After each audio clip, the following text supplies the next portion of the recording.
सरळ मी पुन्हा एकदा माझ्या नवीन व्लॉगमध्ये तुम्हाला सगळ्यांचं स्वागत करते। आज आहे संकष्टी आणि आजचा व्लॉग सुद्धा मी संकष्टी स्पेशलच करणार आहे। किचनमध्ये आहे म्हटल्यावरती कुठली तरी रेसिपी असतात आणि संकष्टी आहे म्हटल्यावरती ऑर्डर सुद्धा त्याच्याच रिलेटेड असतात।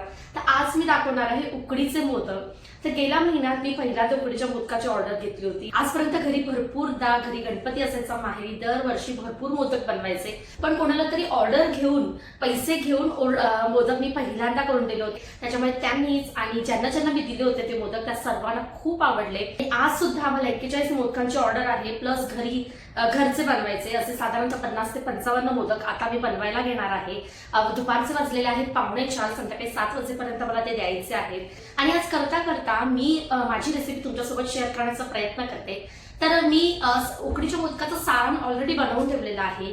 ते छान थंड होतं आणि फ्रीजमध्ये ना मग छान असं एकसंध होतं, तर मी ऑलरेडी बनवून ठेवलेलं आहे आणि सगळंच एका वेळी होऊ शकत नाही। तर मोदकाचं सारण मी कसं बनवलं हे तर मी सांगतेच तुम्हाला, पण सर्वात पहिल्यांदा ना मी उकड काढायला घेते। तेवढ्या वेळात मी तुमच्याशी बोलते। तर मग चला, तर बरीचशी तयारी मी करून ठेवली। आर्विकला स्कूलमधून आल्यावर त्याला जेवू दिलं, त्याला झोपवलं आणि भांडी वगैरे तुम्ही बघू शकताय सर्व मी घासून ठेवली, जेवढी मला आता यूज करायची आहेत ना, कारण की नैवेद्याचं आहे मोदक म्हटल्यावरती।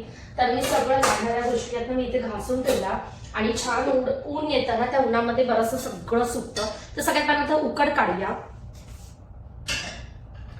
तर उकड काढण्यासाठी ना मी इथे मोठी कढई घेते जाड अशी, आणि हे मोदकाचं पीठ जे पण आपल्या इथे छान असं बासमती तांदळाचं किंवा कुठलंही मोदकाचं पीठ मिळत असेल तर इथे अदिलमध्ये पीकॉक म्हणून ब्रँडचं मोदक आटा मिळतं। तर हा अर्धा किलो आहे। अर्धा किलो मध्ये साधारणतः 40 ते 45 मोदक होतात, तर मी तेच वापरणार आहे आता अर्धा किलो पीठ। आणि वाटीने मोजून घेतलं तर साधारणतः 3 वाटी इतकं हे पीठ आहे। तर त्याच प्रमाणात मी तुम्हाला पाणी वगैरे किती घ्यायचं ते सर्व सुद्धा सांगते। तिथे मी 2 एकसारख्या वाट्या घेतलेल्या आहेत। तर एकाने मी पीठ मोजून घेणार आहे आणि एकाने पाणी, दोन्ही सेम असणं गरजेचं आहे, कारण जितकं पीठ तितकं आपण पाणी घेणार आहोत। तर मी काय करते, पहिल्यांदा आता मी हे गेल्या वेळी वापरलेलं आहे त्यामुळे मला माहिती आहे 3 वाटी आहे, पण तुम्हाला सुद्धा दाखवते मोजून। हे 1, हे 2 आणि हे 3, पण 2.5 वाटी पाणी घेणार आहे मी। पूर्ण भरून बरोबर मी 2.5 वाटी पाणी घेते। 1, 2 आणि 2.5। याच वाटीने मोजून मी अर्धी वाटी इतकं दूध घेतलेलं आहे आणि त्याने साधारणतः मी अवनला 30 सेकंद लावून म्हणजे कोमट करून घेते। दूध कोमट होतंय तेपर्यंत यामध्ये मी एक चिमूटभर मीठ घालते। खूप जास्त मीठ घालायचं नाहीये, मीठ जास्त झालं आवरणामध्ये तर मोदकाचा गोडवा कमी होईल, त्यामुळे फक्त आवरणाला एक टेस्ट यावी इतकंच मी मीठ घातलेलं आहे। त्यानंतर एक अर्धा स्पून मी इथे ना साखर घालते। साखरेमुळे आवरण आहे ना अगदी सॉफ्ट व्हायला मदत होते आणि आवरणाला सुद्धा एक गोडसर अशी चव येते, त्यामुळे इथे मी घातलेलं आहे थोडीशी साखर।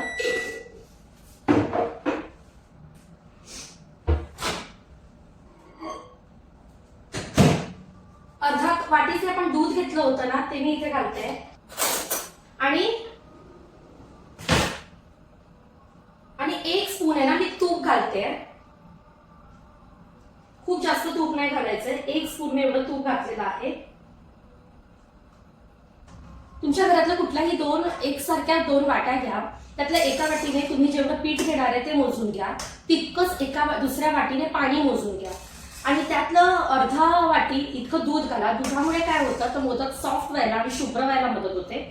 यामध्ये चिमूटभर मीठ घातलंय, साखर घातलेली आहे एक अर्धा चमचा आणि तूप घातलेलं आहे। तर तुपामुळे एक छान चकाकी येते आणि मुलायम होतं, सॉफ्ट होतं पीठ। पाण्याला तर छान उकळी आलेली आहे। मी गॅस एकदम स्लो करते आणि ना पीठ असं ढवळत ढवळत ढवळत ढवळत यामध्ये घालते आणि अगदी व्यवस्थित आता सर्व मिक्स करून घेते या पाण्यामध्ये पीठ।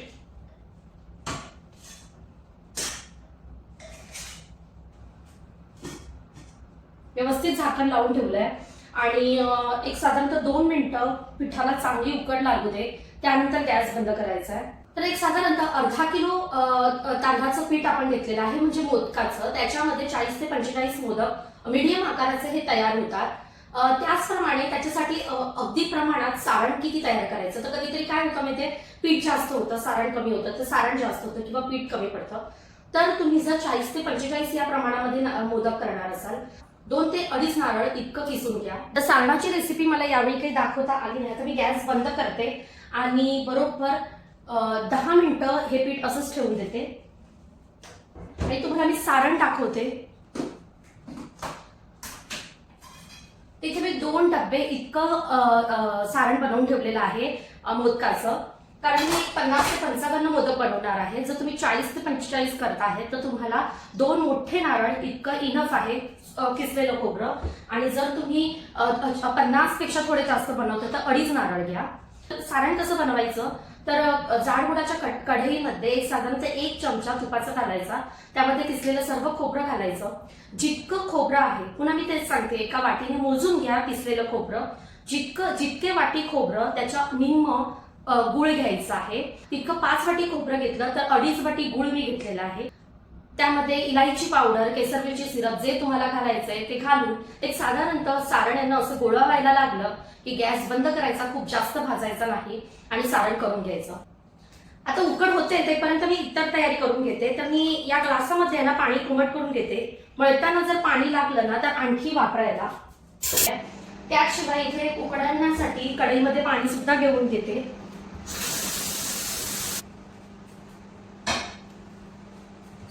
हाताला आपल्याला तूप लावावं लागतं, तर एका वाटीमध्ये मी तूप सुद्धा काढून घेते.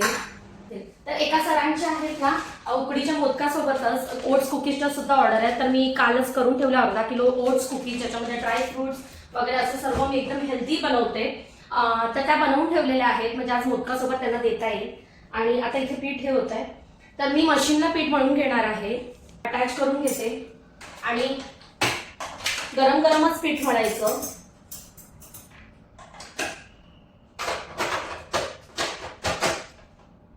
आणि गेल्या वेळी मी पहिल्यांदा जो अचानक मला ऑर्डर आली संकष्टीच्या दिवशी, मग त्यावेळी मी सामान आणायला गेले, म्हणजे घरात नारळ होते वगैरे.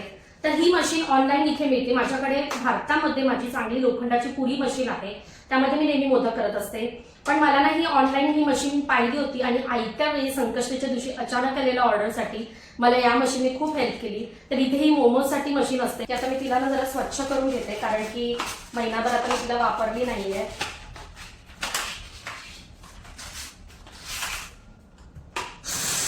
तर प्लास्टिक बॉडी आहे, इथे हुंडा ठेवून आहे ना लगेच कसं प्रेस करता येतं, 2-3 वेळा करावं लागतं पातळ करण्यासाठी. आणि इथे हे करंजीसाठी, तर स्पेशली मोमोजसाठी आहे.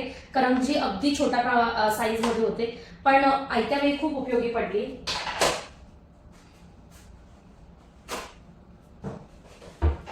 मी आता पुसून घेते तिला. पण ही जी स्टीमर प्लेट आहे त्यालाच मी थोडंसं तूप लावून घेते, म्हणजे कसं मोदक करून करून आहे ना लगेचच मला ह्याच्यात ठेवता येतील.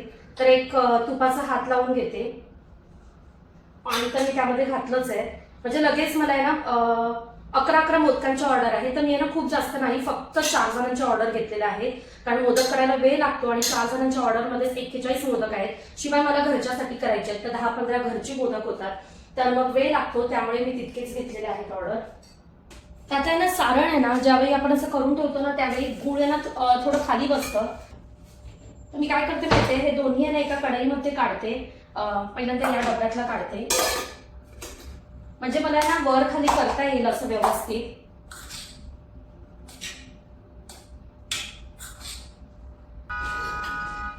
इथे मी तांदळाचं पीठ सुद्धा घेते. जर मला मोदक करताना हाताला, म्हणजे सगळी तयारी ना करून ठेवायची, म्हणजे ना आपल्याला गोंधळ होत नाही जेव्हा आपण करायला घेतो तेव्हा. तर आता पिठाला व्यवस्थित उकड दिलेली आहे, एक साधारण 7 ते 8 मिनिटं. तर आता हे पीठ मी घालते या बाउलमध्ये. मोदकामध्ये उकड काढलेले हे पीठ गरम असतानाच मळायला घेणं खूप गरजेचं आहे, तरच आहे ना मोदक अगदी छान होतात. आता या मशीनमुळे माझं काम जरा सोपं झालेलं आहे. पण आधी मी काय करायचे तर मॅशरचा वापर करायचे. त्याने पीठ आहे ना अगदी व्यवस्थित छान असं प्रेस करून घ्यायचं. साधारण कोमट झालं की मग हाताने मळायचं. आणि आता पीठ मळण्यासाठी मी एक साधारण 1 ते 1.25 कप कोमट पाणी वापरलेलं आहे. मळताना पिठामध्ये खूप जास्त तूप किंवा तेल घालायचं नाही, मोदक फाटण्याची शक्यता असते. तर इथे ना मी एक साधारणतः 2 चमचे तूप घातलेलं आहे आणि एवढं घालून मी फिरवून घेते. तर याच चमच्याने ना मी 1 चमचा तेल घालते आणि पिठानं असं झालेलं आहे आणि इतकी चकाकी आलेली आहे पिठाला आणि प्रेस केला ना तर अजिबात फाटत नाही, असं पीठ तयार झालं पाहिजे. हा असा गोळा झालेला आहे आणि मी छान थोडंसं तुपाचा हात घेऊन आहे ना व्यवस्थित गोल करून ठेवते त्याला आणि एक साधारणतः ना 10 मिनिटं याला रेस्ट देते आणि मग मी करायला घेते मोदक, कारण की अजून बरंच गरम आहे. त्यामुळे थोडंसं ना असं करून ठेवून देते. हा मी एवढा गोळा घेतलेला आहे.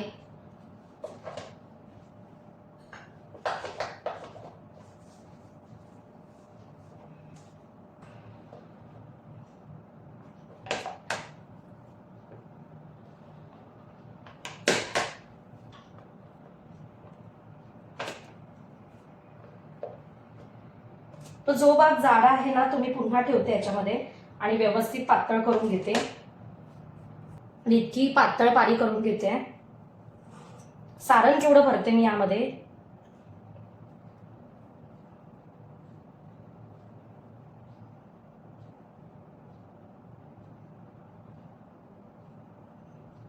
ते एवढं सारण भरलेलं आहे.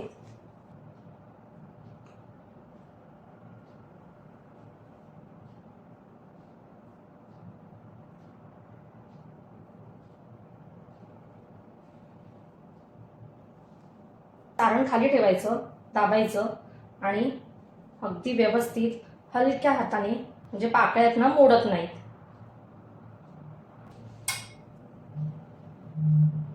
तर तुमच्याशी बोलता बोलता 4 मोदक झालेले आहेत. आता पुढचे सुद्धा करते. आपली ती मशीन कशी सपाट असते, एकदा तुम्ही प्रेस केलात ना की होऊन जातं. आतापर्यंत भारतात तुम्ही माझ्या बऱ्याच उपयोगी वस्तू आणलेल्या आहेत. तर यापुढे पण आता ना मला माझी चाळण आणायची, म्हणजे मी 2 बाजूला गॅसवरती आहे ना स्टीम करू शकते मोदक. एक तर माझ्याकडे हे स्टीमरची पूर्ण कढाई आहे मल्टीपर्पज, पण आणखी काही गोष्टी आहेत. तर पुरीची मशीन आणायची आहे. मोदक हाताने करत असो किंवा लाटून, पण पारी अगदी पातळ करून घ्यायची. गरजेइतकं सारण त्यात भरायचं आणि अगदी व्यवस्थित दाबून भरायचं. 1-1 बोटाच्या अंतरावरती आहे ना चिमटीच्या साह्याने पाकळ्या करून घ्यायच्या. चिटकत असेल तर पिठाचा किंवा तुपाचा हात लावून घ्यायचा.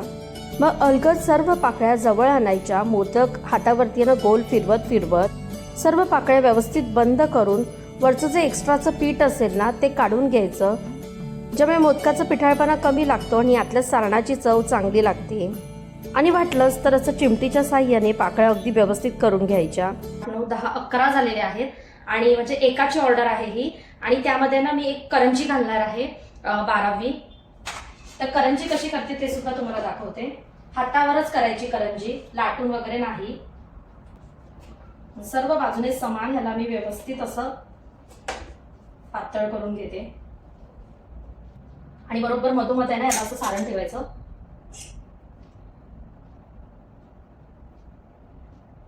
अशी घेतली मी हातावरती करंजी आणि हिला असं बंद करते. पिठाचा हात घेते आणि असं बंद करत जाते.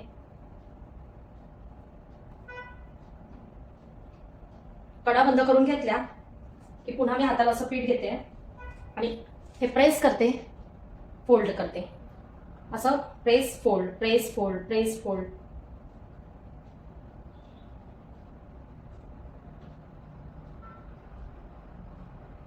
ती क्लिअर दिसते मला माहित नाही. ही जी नक्षी काढायचं ते आईकडनं शिकलेली आहे. कशी दिसते करंजी? नक्षी दिसते की ते छान. कसे दिसतात एकसारखे मोदक आणि इथे आपण ज्या किमतीला देतो त्याप्रमाणे त्याचा आकार पाहिजे.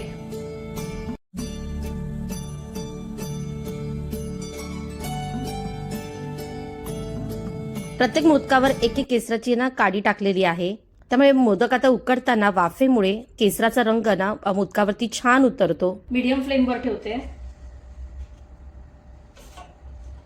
आणि महत्वाची टीप, आता मोदक करता करताना थोडंच त्याला ड्रायनेस आलेला असतो. तर मग काय करायचं माहितीये, इथे मगाशी जे पाणी गरम केलं होतं ना तो घेऊन त्याच्यामध्ये मी दूध सुद्धा मिक्स केलं होतं, तर थोडासा ना हक्का फक्त मारायचा त्याच्यावरती, जेणेकरून काय होतं माहितीये तर मोदकातला जो ड्रायनेस असतो तो निघून जातो आणि मोदक छान सॉफ्ट होतात.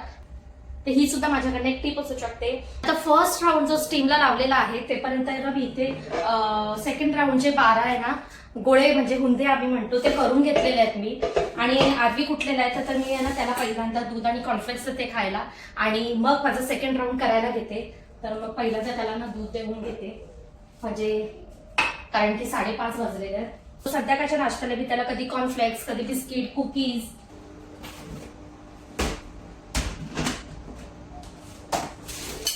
बाबू दूध जरा थंड होऊ दे. हा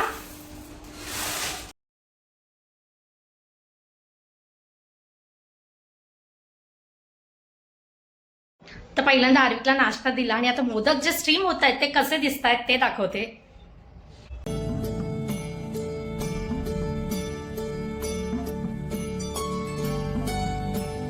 असे ठेवलेले आहेत. आता व्यवस्थित थंड होऊ दे आणि मग त्याच्यानंतर मग काढणार आहे. आणि कंटेनर सुद्धा मी काढून ठेवलेले आहेत ज्याच्यामध्ये पॅकिंग करून मला द्यायचं आहे.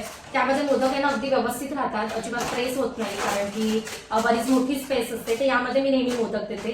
ते काढून ठेवलेले आहेत. त्यात मी सेकंड राऊंड करायला घेते. चला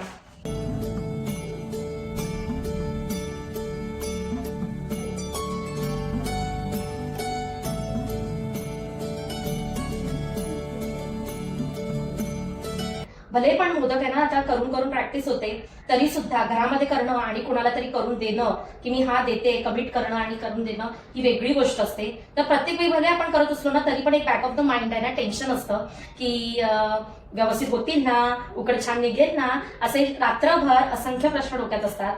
पण ज्यावेळी व्यवस्थित होतात ना त्यावेळी खरंच खूप छान वाटतं. आता मी दुसरा डब्बा सुद्धा आहे ना इथे काढून घेते.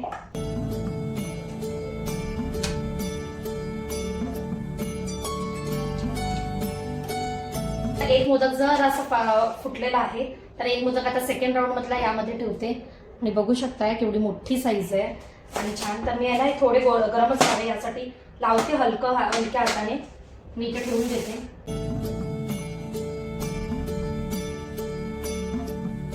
काही जण आहेत ना पहिला सारण न भरता आधी पाकळ्या करून घेतात. तर तसं सुद्धा करू शकतात. तर मी तसं करून दाखवते.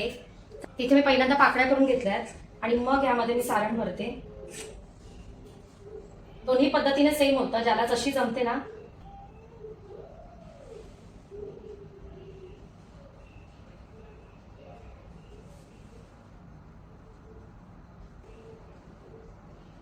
वरचा भाग सुद्धा कमी करायचा कारण मग त्याच्यामध्ये पीठ जर जास्त लागलं तर बट ऑब्विसली मोदकाची चव कमी लागेल.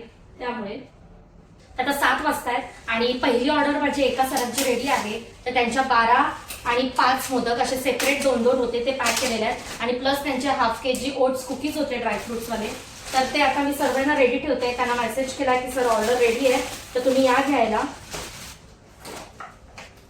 आणि असे दिसत आहेत मोदक. आणि आता सेकंड ऑर्डर आहे ना ती सुद्धा मी करून घेते. ती सुद्धा बाहेरची आणि तिसरी जी आहे ना ती माझ्याच फ्लोअरवरची माझी मैत्रीण आहे तिची आहे. तर ती मी शेवटी करणार. तर तिला लगेचच मी देऊ शकते. फायनली सर्व ऑर्डर्स आता रेडी झालेल्या आहेत. फायनल पॅक करण्यापूर्वी त्यावरून तूप सुद्धा घातलेलं आहे. इथे मैत्रिणीला जे द्यायचे ते प्लेटमध्ये काढलेले आहेत आणि ते सुद्धा आता देऊन येते आणि मग करायला घेते घरचे मोदक.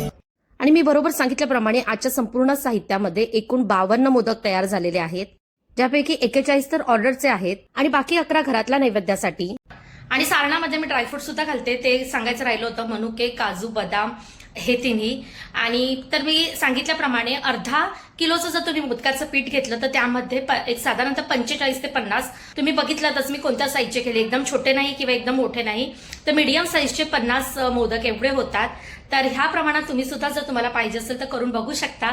तर असा होता आजचा ब्लॉग. आजच्या ब्लॉगमध्ये ऑर्डर होती मला संकष्टी निमित्त 41 मोदकाची. कसे बनवले त्याची रेसिपी सुद्धा तुमच्यासोबत शेअर केली. बऱ्याचशा छोट्या छोट्या टिप्स दिल्या. तर आय होप तुम्हाला आजचा हा ब्लॉग आवडला असेल. तर अबुधाबीमध्ये राहताना मी आपल्या भारतीय लोकांना आवडीचे पदार्थ कसे देते हे माझं दाखवण्याचा प्रयत्न आहे. त्याचसोबत काही माझ्या रेसिपी सुद्धा तुमच्यासोबत शेअर करते. तर तुम्ही बघताय ब्लॉग पण अजूनही सबस्क्राईब केलं नसेल चॅनलला तर नक्की सबस्क्राईब करा. आणि 800 सबस्क्रायबर्स झालेले आहेत, लवकरच 1000. मला माहिती आहे खूप हळूहळू चाललंय माझं, कारण की आपले जेवढे एफर्ट्स असतात त्याचं फळ आपल्याला मिळत असतं. तर सध्या ब्लॉगिंगमध्ये माझे एफर्ट्स कमी पडत आहे, त्यामुळे माझे स्लो सबस्क्रायबर्स वाढत आहेत. पण नक्की तुम्ही जर ब्लॉग पाहताय तर सबस्क्राईब करा आणि मगच पुढे जा. तर मग चला पुन्हा भेटू नवीन ब्लॉगमध्ये. तेपर्यंत सर्वांनी आपली काळजी घ्या. बाय.